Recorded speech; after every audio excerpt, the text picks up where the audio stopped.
Howdy folks, and welcome to the Hillbilly Kitchen. Today we're making shepherd's pie.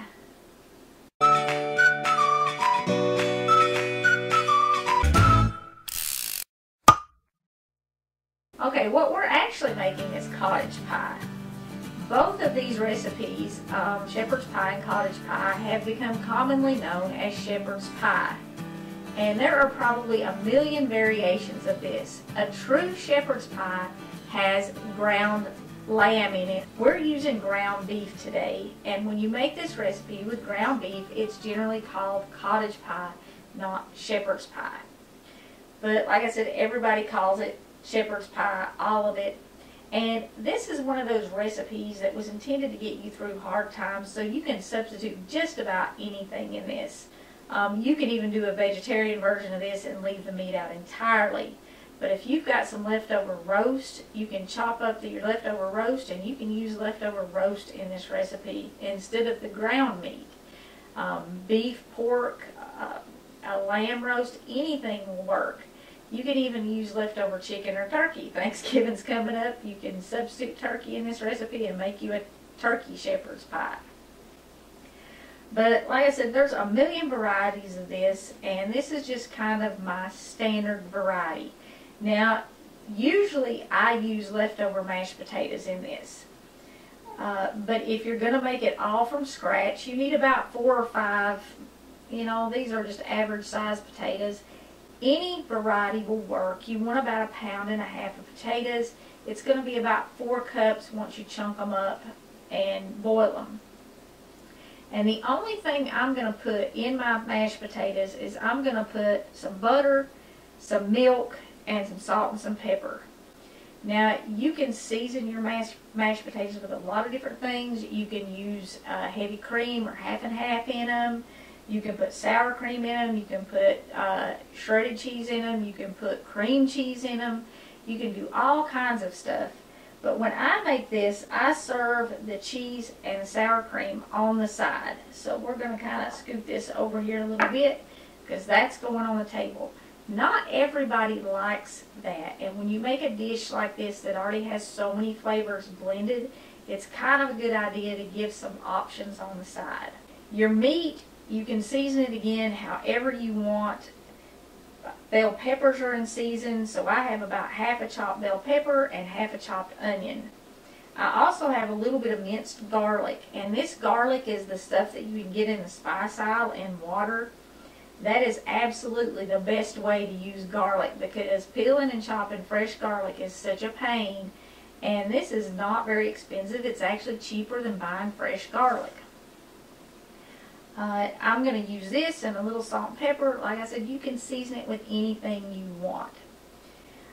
You need some vegetables when you're making this, and you want at least 1/2 cup of each kind of vegetable, or about 2 cups total. However you want to do it. I have about 2 cups of vegetables, and I'm using carrots, corn, and peas. My carrots were fresh. I chopped them. My corn and my peas are frozen. You can use fresh, frozen, or canned, and they actually make frozen corn and peas together that work really well in this recipe, but that's not what I had, and I had a carrot in the fridge, and that's only about 1 carrot. And I diced it up, and that's what I'm using. You need a little tomato in this. A lot of the recipes call for tomato paste. Some of them even call for ketchup. And I use ketchup sometimes in recipes. If I don't have anything else, you certainly can. But instead of using tomato paste, you also have to have a little liquid in this to kind of make the sauce. I'm just going to use tomato sauce. If you're using tomato paste, you can add a little beef stock, you can add a little chicken stock, you could add a little vegetable stock, you could add a little milk, you could even add a little water to make your sauce. And I might have to add a little bit of water with this tomato sauce, but only like maybe 1/4 cup or so. And you also need to thicken it. Now, I'm using 2 tablespoons of flour to thicken my sauce. If you need a gluten-free variety of this, you can use 2 tablespoons of cornstarch. Just dissolve it in about 1/4 cup of cold water before you add it to your mixture. Okay, I've already got my meat over here browning, and I've got my potatoes over here boiling, so we're going to take this over to the stove and add it to the meat. Now the only other thing that I put in my meat mixture besides my peppers and my onions and my garlic is a little salt and pepper. And like I said, you can add whatever you want.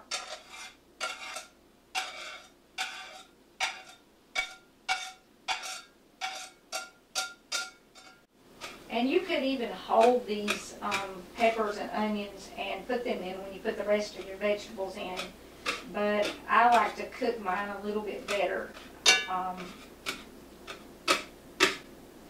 than the other vegetables. I like my peppers and my onions really tender. And we're just going to kind of crumble the beef up and let it cook with the peppers and the onions. And like I said, put a little salt and pepper on there or any other seasoning that you like. We're just going to let that sit there probably for about 10 minutes, and I'm going to check my potatoes. I've had a lot of requests for a mashed potato video, and I will probably tag this one. One of the secrets to getting really good mashed potatoes is cooking the potatoes until they are really tender. These are getting pretty tender, but I'm going to let them sit here and cook just a few more minutes while this is cooking. So maybe about another 5-10 minutes or so. While our meat and our potatoes finish cooking, I want to take just a minute to say thank you to a very special lady. Peggy, I truly appreciate all the stuff in this box. And I'm sharing this box with you because I want to share with you kind of what this box represents. Peggy is a regular viewer. She hasn't really been with the Hillbilly Kitchen for a long time. Maybe close to a year. But there was something that I said in a video that really touched Peggy, and it changed her life. And it helped her to find that relationship with God that I talk about in so many of these videos. She saw that something that she was looking for, and she wrote me a really long, really nice email back several months ago and told me what had happened and told me how much she appreciated the videos. And I can't, that email meant more to me than anything that anybody could ever send me. But I do appreciate Peggy's physical expression of her thanks in this box because of what it represents.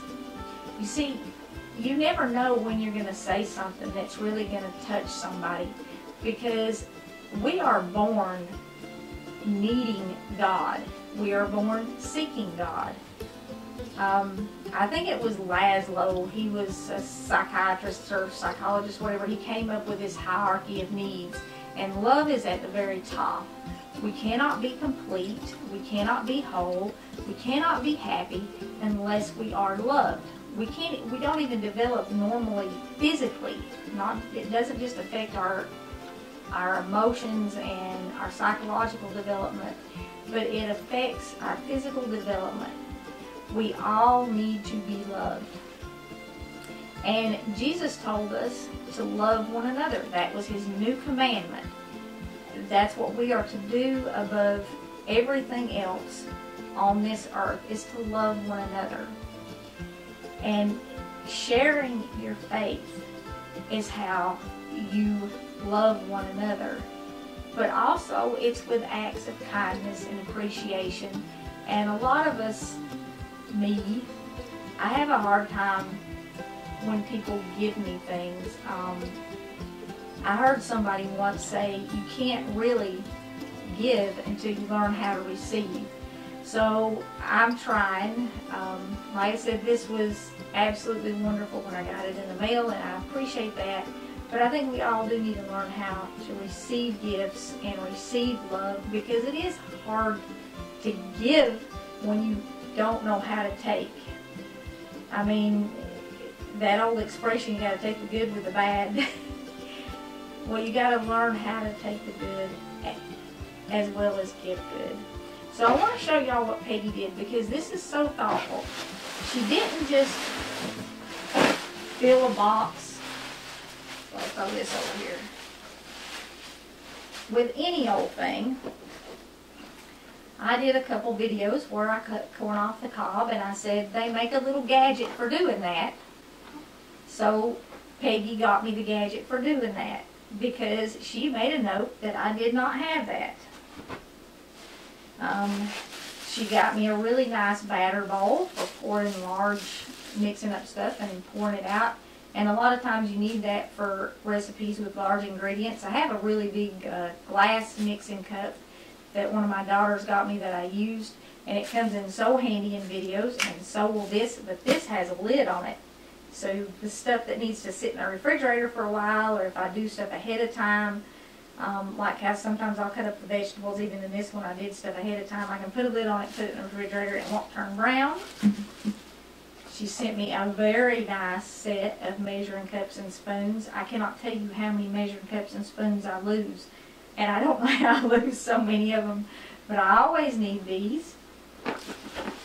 I use the little clear Dollar Tree ingredient cups, and I had a couple of them in this video.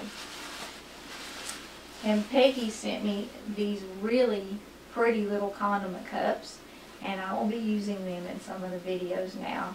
But I told her Charlotte will love these because she's very, very picky, and these are super cute. And I can tell her they're Charlotte bowls, and she'll eat anything out of these. But there are 6 of these.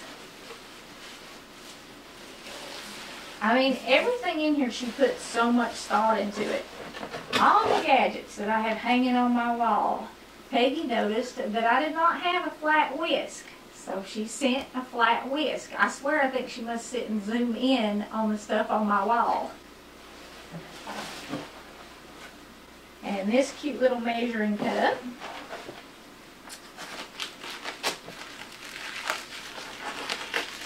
And I just did a video where I separated an egg.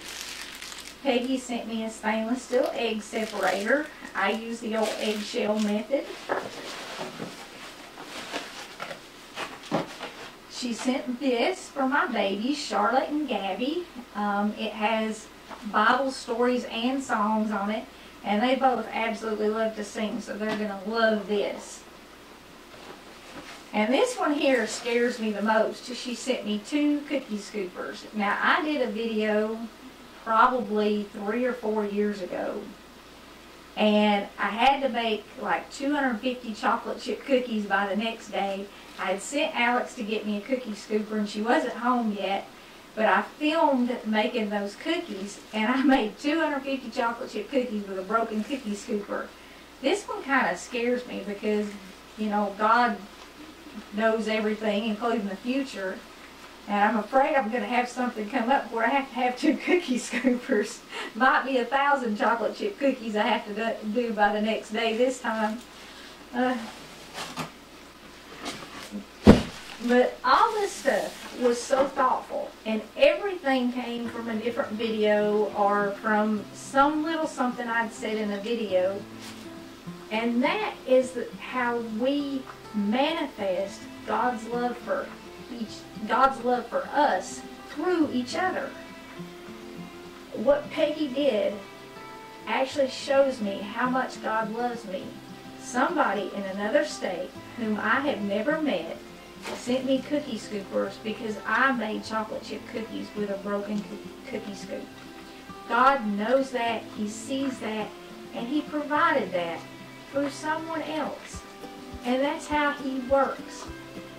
And if you're one of those people who is searching for something, who doesn't feel complete, maybe you're looking for it in a bottle, maybe, you know, you're looking for it through a prescription, maybe you're looking for it through some other avenue, I'm going to tell you, you can't drink happiness, you can't swallow it, you can't inhale it, you can't inject it. It only comes when you are complete because you have God's love. He created us to need His love, and until we find Him through His Son Jesus Christ, it is impossible to find happiness, and it is impossible to be complete. So if you're one of those people who is desperately seeking something and who you just can't, no matter what you do, seem to be happy, you just can't find any hope, I promise you that hope is in God, and you will find it through Jesus Christ. Find one of those people who always seems to think things are going to be okay no matter how bad it gets. I promise you that person knows God, and they will help you find God too. Because no matter how bad things get, when you have God, you know it's going to be okay in the end. Let's go check on this meat real quick. Thank you, Peggy, so much.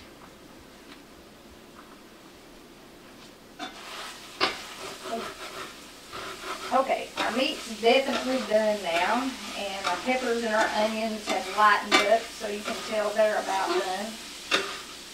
At least most of them have. Now, I just used 80-20 ground chuck in this. If you have something super lean, you won't have to worry about the grease at all. But with 80-20 ground chuck, it might be a little greasy. Whether or not you remove any of the grease is up to you. You can see how much is in there. That's probably a little more than I want. So I'm going to get a little bit of that out of there.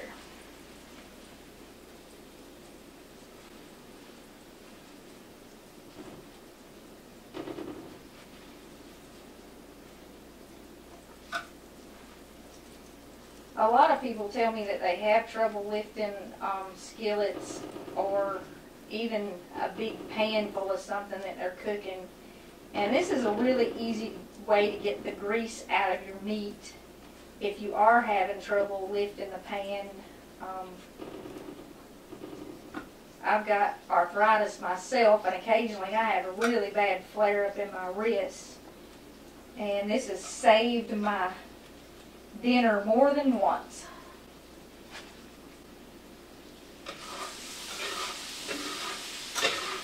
Okay, I'm going to let that cook just another second here while I take care of my potatoes before I add anything else to it.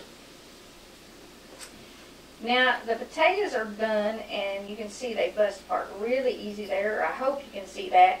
And they've actually turned colors. If they were in smaller pieces, it almost looks like you could see through them. But you know they're done when they get really, really soft. And the secret to good mashed potatoes is getting the potatoes really, really done. And it doesn't matter what variety of potatoes you use. You can use whatever you have. But different varieties of potatoes do give you a different taste. Bret really prefers a russet potato for a mashed potato. I like something like a Yukon Gold. It's a creamier, smoother taste. But, you know, it's whatever you like. The secret to good mashed potatoes is cooking them a long time. So I'm just going to drain these.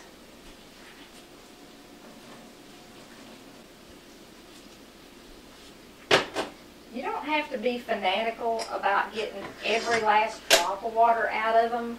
But I usually drain them pretty good because I don't think the water adds a lot of flavor to them, and in fact I think it kind of dilutes the flavor. Now, when I'm making less than 5 pounds of potatoes probably, I almost always just use my potato masher. But if you're getting ready to make mashed potatoes for Thanksgiving dinner and you're going to be making 5 or 10 pounds of potatoes for a whole crowd, you probably are going to want to use a mixer for this. And mixed potatoes that you beat up with a mixer are quite a bit different than the potatoes that you hand mash. They're fluffier and they are much smoother. They will have absolutely no lumps in them at all. And when I do the cream potatoes like that, I usually do try to have some half and half or cream or something on hand because it makes them a little richer. You don't ever want to put potatoes in a blender if you're doing them for a big crowd or if you're just doing a few. If you put potatoes in a blender to try to get all the lumps out of them, you're going to end up with something that tastes, smells, and is the same texture as glue. So unless you're a big fan of eating Elmer's glue all, do not put your potatoes in a blender. Now, if you've cooked them really done, it's really easy to mash them and not have any lumps. If you want them a little fluffier, even with a hand masher, you know, you can get crazy and really whip them up a little bit there. Or at this point, you could even take a whisk and whip them up a little bit if you wanted to do it without getting out an electric mixer. But that's about all I ever do right there. And like I said, I'm going to salt and pepper them to taste. You just put however much you like. And you probably do want to taste them. Now, if you have some folks like Bret who like just a ton of salt, you can serve extra salt and pepper on the table. And I always add extra salt and pepper on the table because he eats so much. Like I said, you can make this recipe with leftover mashed potatoes, and if you've got a favorite mashed potato recipe, by all means use it. Okay, this is very done now.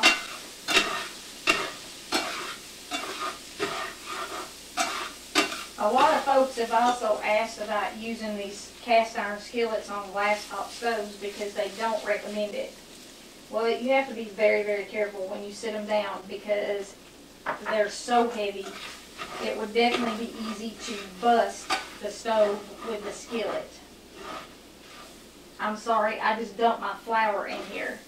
You add the flour at this point and stir it around until it soaks, the grease soaks it up and it kind of disappears.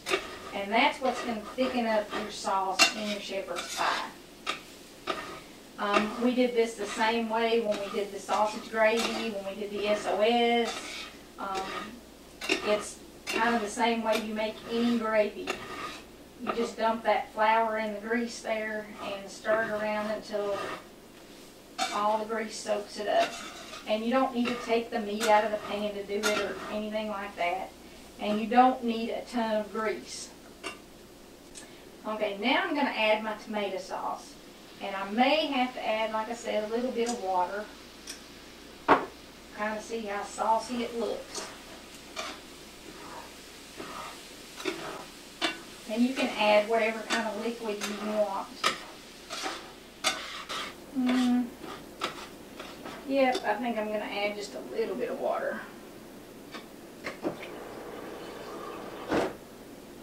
Just like a quarter of a cup. Now, if you needed the gluten-free version of this, you could put your cornstarch in that little quarter cup of water, but you wouldn't use the flour, obviously. And then just add it in, and that will thicken it up just like the flour does. And you can add, like I said, any spices that you want to this. Now I'm just going to dump my vegetables in here.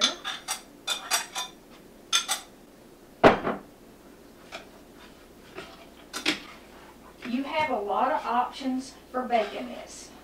You can bake this in individual casserole dishes. You can dump it into a glass or a metal casserole dish.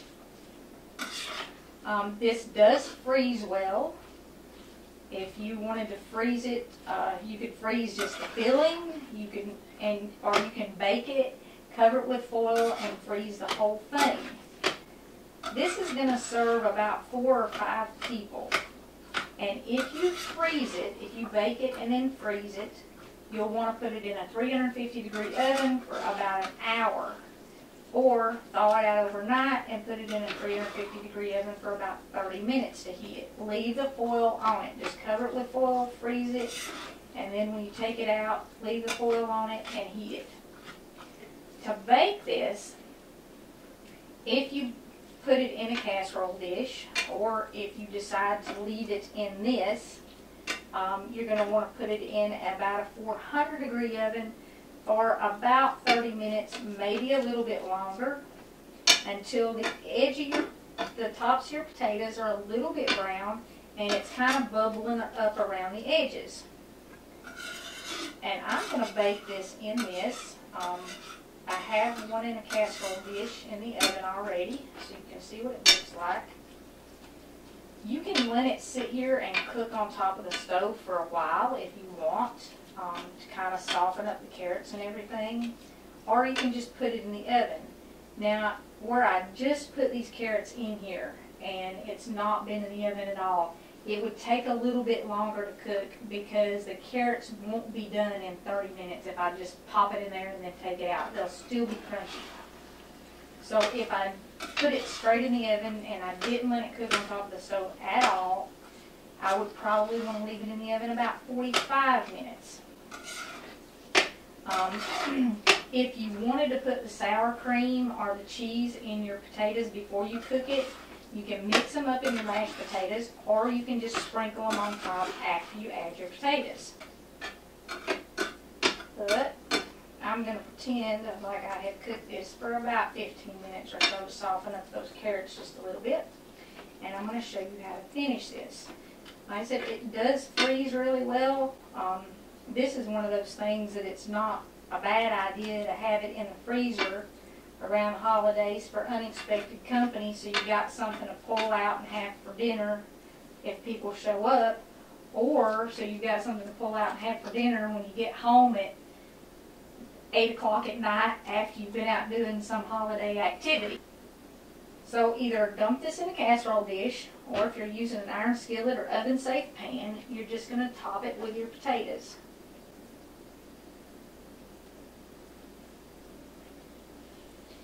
And you can get really fancy. You can use a pastry bag and a tip and pipe these on there, make them real cute. I kind of like to just spread them out so that the top of it is almost frosted, like you would frost a cake or something. I think that gives it a nice texture.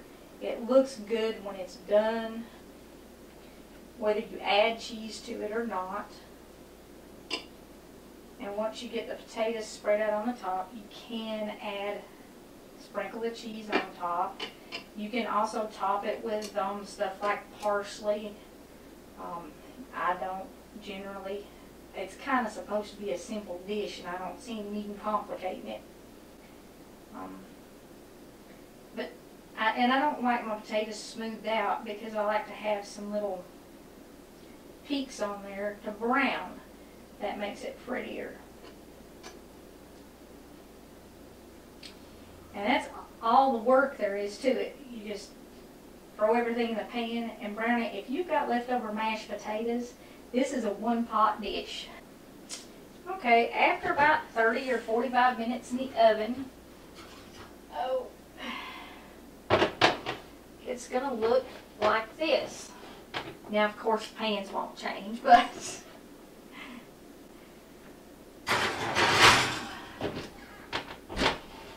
you can see my potatoes are just a little brown, but my filling has bubbled up all around the edges.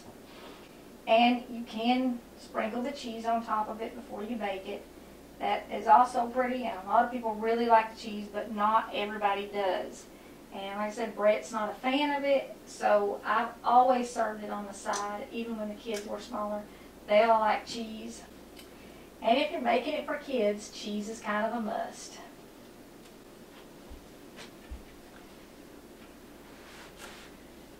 So this is a pretty easy dinner.